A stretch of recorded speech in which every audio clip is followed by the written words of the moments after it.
Bonjour et bienvenue, c'est Bertrand, de la Fondation Magister, l'école des héros du monde réel.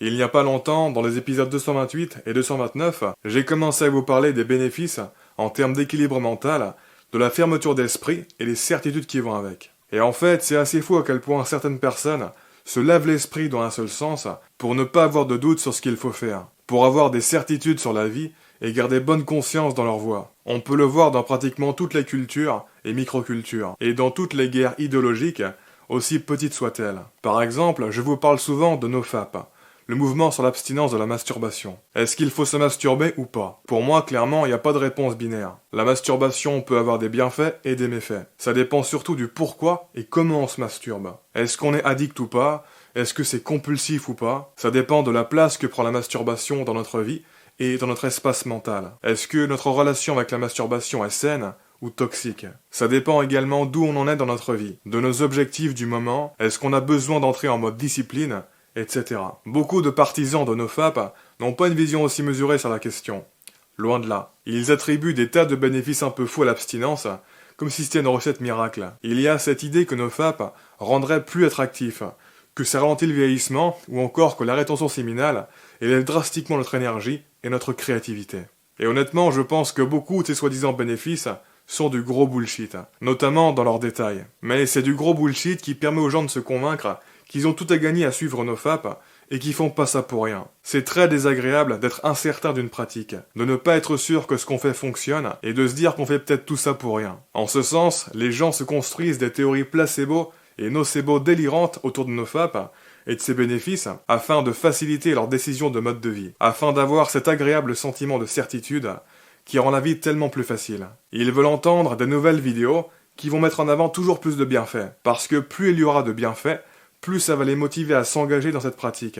En gros, ils veulent qu'on leur vende le produit, de sorte à ce qu'il n'y ait même plus de questions à se poser, de sorte à ce qu'il faut être stupide pour ne pas sauter sur l'affaire. Mais imaginez s'il existait un mouvement GoFap qui met en avant les bénéfices de la masturbation. Beaucoup de faponautes ne sauraient plus quoi faire. Ils perdraient leur conviction dans NoFap et auraient l'impression de peut-être manquer quelque chose. La clarté artificielle sur ce qui est bon et ce qui est mauvais permet d'apaiser l'esprit dans ses décisions de vie et lui donner un sentiment de certitude très énergisant. Ce qui est pourquoi la plupart des cultures créent de la clarté artificielle afin d'apaiser les esprits et stabiliser l'énergie et la motivation. Le problème, c'est que comme toute forme de survente, ça vient avec des désillusions. Ça vient avec un retour de bâton. Ce qui est pourquoi, personnellement, je ne promeux pas de bienfaits dont je suis pas certain qu'ils existent. Sur le long terme, être aligné avec le réel est ce qui compte le plus. Même si, paradoxalement, le placebo peut dans une certaine mesure rendre l'irréel réel. Mais ça reste limité d'avoir un placebo qui va contre la réalité.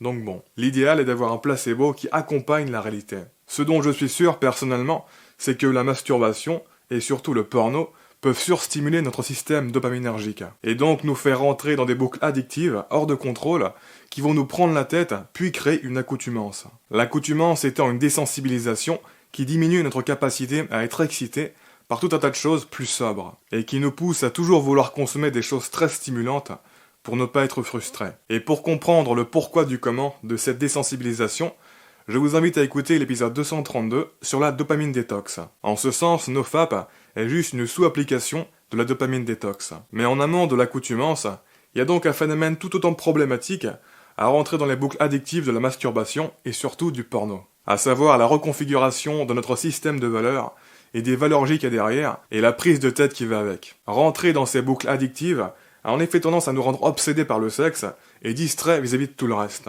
Notre énergie mentale est déviée. Ça nous passe dans un mode de valeur où le corps de la femme et les rapports sexuels deviennent les objets de convoitise numéro 1. Un mode de valeur dans lequel les buts et les prix ultimes de la vie, c'est ça. Et tout le reste ne compte plus. Toutes nos valeurs normales passent à la trappe et sont écrasées. Ou tout du moins, elles deviennent secondaires. Dans ce mode, on est trop sensibilisé aux images sexuelles.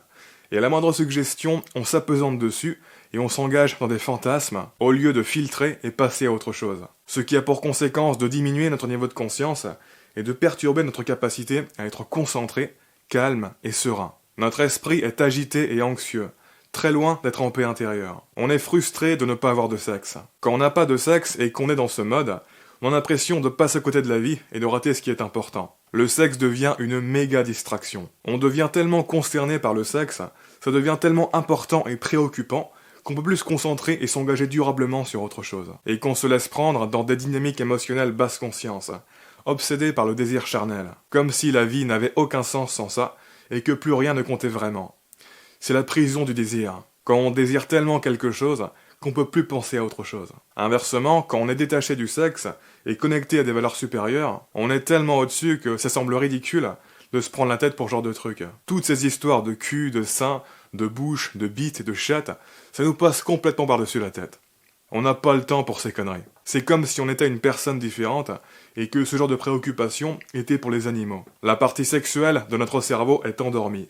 La valeur G associée hiberne, et donc tout ce qui est associé au sexe est filtré en dehors de notre conscience. On ne s'apesante jamais dessus, et on ne s'engage plus machinalement dans des fantasmes à la moindre suggestion. Car je rappelle ce que je vous disais dans l'épisode 239, les valeurs et les énergies associées agissent comme des filtres pour notre conscience. Bref, pour moi, ce point, c'est à lui tout seul la raison pour laquelle je suis partisan de NoFap. Je n'ai pas besoin d'inventer des trucs en plus pour prendre NoFap au sérieux. Dès que je vais sur des sites porno, je prends le risque d'entrer dans une spirale infernale. Mon cerveau est piraté par toutes ces images. Je n'ai pas d'arrêt, j'en veux toujours plus, tant qu'il y a de la nouveauté à voir. C'est comme la malbouffe. Si j'ai un paquet de cochonneries dans mes placards, je vais probablement tout bouffer assez rapidement. Parce que je suis un fonceur. Me retenir une fois lancé, ce n'est vraiment pas du tout mon truc. Je suis insatiable. Donc le plus simple pour moi, c'est d'être complètement off et de ne pas allumer d'étincelles sur quelque chose dont je veux pas m'enfoncer dedans. Et puis, comme je valorise la productivité et le flow, ça m'énerve d'être en mode distrait et désengagé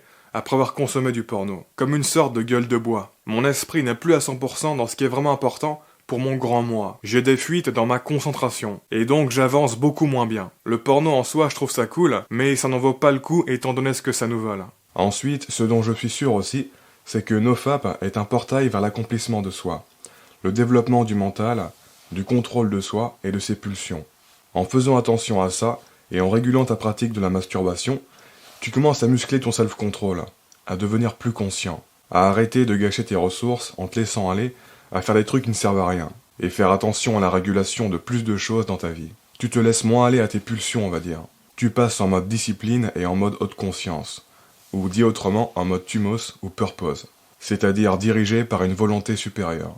Comme on dit souvent, la façon dont tu fais une chose, c'est la façon dont tu fais toutes les choses. C'est-à-dire qu'en fait, beaucoup de bénéfices que tu vas avoir en faisant NoFap ne viennent pas vraiment de NoFap, mais de la mentalité source derrière la mise en place de NoFap dans ta vie. Ou dit autrement du contexte, de l'attitude, de la volonté et de la valeur J source derrière la mise en place de NoFap dans ta vie. À savoir une mentalité d'accomplissement, une mentalité de conquérir les tentations, une mentalité de prendre ta vie en main, de donner de la direction à ta vie, de rester ferme, et de la propagation que va avoir les valeurs J associées sur tout le reste. En gros, ça changera ton approche générale de la vie. Ça te passera en mode croissance spirituelle et maître de ta destinée. Ça te mettra dans un courant positif, qui va augmenter ta confiance, ton énergie et ton bien-être. D'où cette idée farfelue que NoFap rend plus attractif. Ce n'est pas NoFap, mais la valeur J qui est derrière, la confiance en soi, le contexte, etc. Pensez-y, pour réussir à arrêter la masturbation pendant une longue période de temps, ça implique d'être parti avec une certaine fermeté. Une personne qui n'a pas cette fermeté, elle va pas tenir. Elle ne va pas avoir la capacité de s'accrocher. Donc, il y a un gros biais du survivant. Les mecs qui ne vont pas loin dans NoFap sont ceux qui n'ont pas développé la bonne mentalité avant de partir. Et les mecs qui vont loin dans NoFap sont ceux qui ont développé la bonne mentalité. Et vous pouvez être certain que pas mal des bénéfices attribués à NoFap, ressentis par les survivants, viennent en fait de la mentalité. Et ce biais du survivant vaut aussi en intra-individuel. C'est-à-dire qu'à chaque fois que vous partez en mode NoFap, et que vous tenez longtemps, c'est que vous étiez bien luné. Vous étiez biaisé à réussir et à vous sentir bien, indépendamment du challenge. Et inversement, quand vous ne tenez pas. NoFap est juste une façon d'engager et d'ancrer cette mentalité et cette énergie sur quelque chose de particulier qui, pour beaucoup, est un point sensible. Car le sexe est un puissant moteur de la vie. C'est difficile de le contrôler. Pour ceux qui sont familiers avec les différentes couleurs du modèle des dynamiques en spirale, ça active et développe la dimension bleue. Encore une fois, pas mal des bénéfices de NoFap viennent de la source intérieure qui t'a poussé à te mettre à NoFap. Autrement dit, c'est une sorte d'effet placebo, un effet de contexte narratif. Et comme je vous l'ai déjà répété dans le passé, à partir de l'épisode 79, Placebo ne veut pas dire bidon. Non, l'effet placebo cache quelque chose d'énorme à propos du fonctionnement de l'esprit et de la réalité. Bref, inversement, le fait de se laisser aller à la masturbation à la moindre pulsion, ça va entraîner des conséquences au-delà de la masturbation. Ça nous met en mode laisser-aller général. Ça nous met dans un contexte délétère. Et à partir de là, tout va escalader. Parce que dans notre cerveau, rien n'est vraiment totalement compartimenté. Quand on commence à devenir laxiste sur un truc, il faut pas longtemps pour qu'on devienne laxiste sur tout un tas de trucs et que ça s'exagère. Enfin, ce dont je suis sûr également, c'est que l'éjaculation a différents effets sur la dynamique hormonale, à savoir notamment la prolactine et la testostérone, et même sur les neurotransmetteurs comme la dopamine. Éjaculer, c'est un peu comme prendre un médicament pour apaiser l'organisme. Ça entraîne une cascade de réactions chimiques. C'est pourquoi, si vous voulez vous masturber, il vaut mieux le faire le soir. Mais selon les individus et selon l'état, en soi, ces effets hormonaux ne sont pas forcément radicalement positifs ou négatifs. De la même manière que certaines personnes ne ressentent pas les mêmes effets avec la même dose de somnifères ou autres médicaments.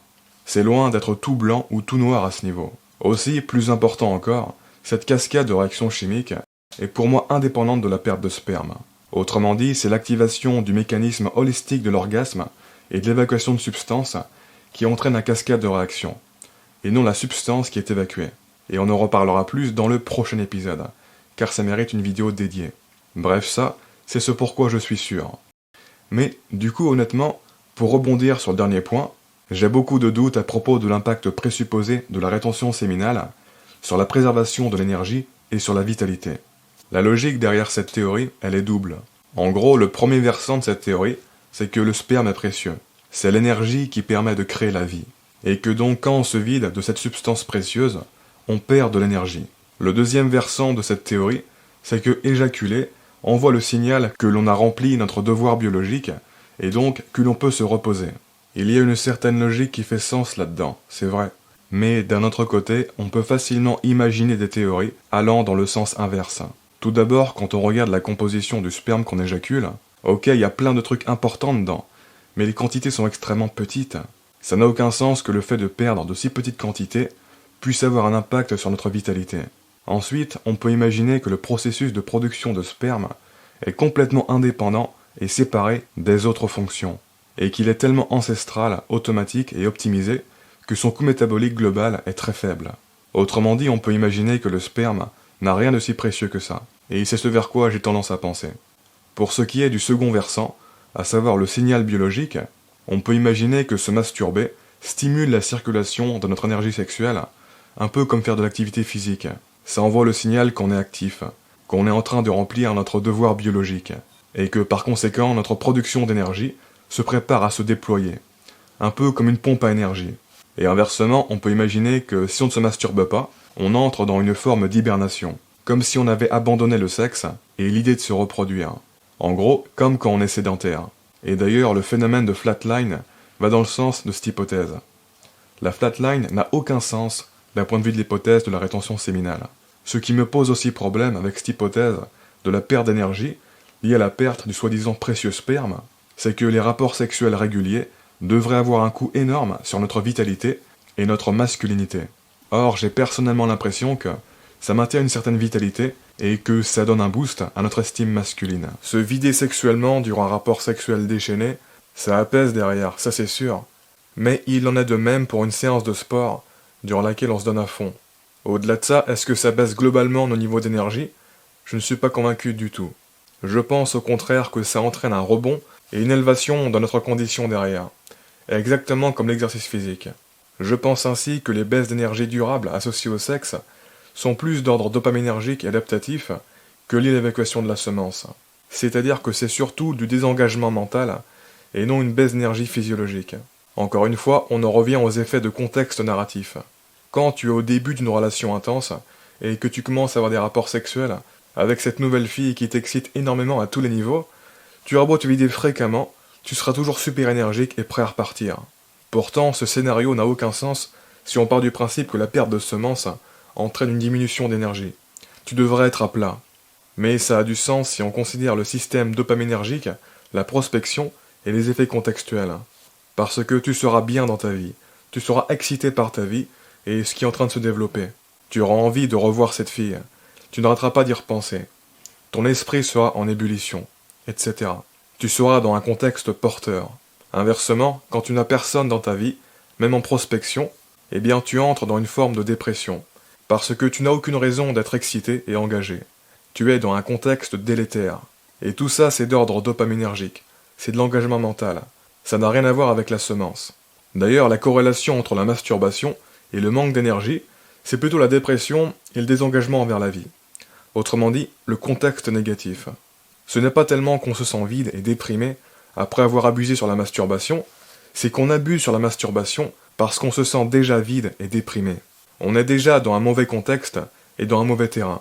On est déjà dans une sorte de vide et de manque de direction. Sinon, on aurait autre chose de plus important à faire dans notre vie. On en revient du coup à ce que je disais sur le système de valeurs tout à l'heure. Personnellement, quand je suis pris dans une série télé qui me captive, c'est un peu comme le porno. Ça perturbe mes valeurs et mon engagement. C'est-à-dire que je suis engagé à fond dans la série télé, mais distrait et désengagé du reste. Pourtant, il n'y a pas d'évacuation de semences. Je suis en mode rétention séminale. Donc logiquement, si le sperme est la grande source d'énergie, je devrais péter le feu. Or, ce n'est pas le cas. Bref, et donc toute la théorie sur les bénéfices énergétiques de la rétention séminale, j'arrive pas à dire si c'est du bullshit. Je préfère ne pas trancher.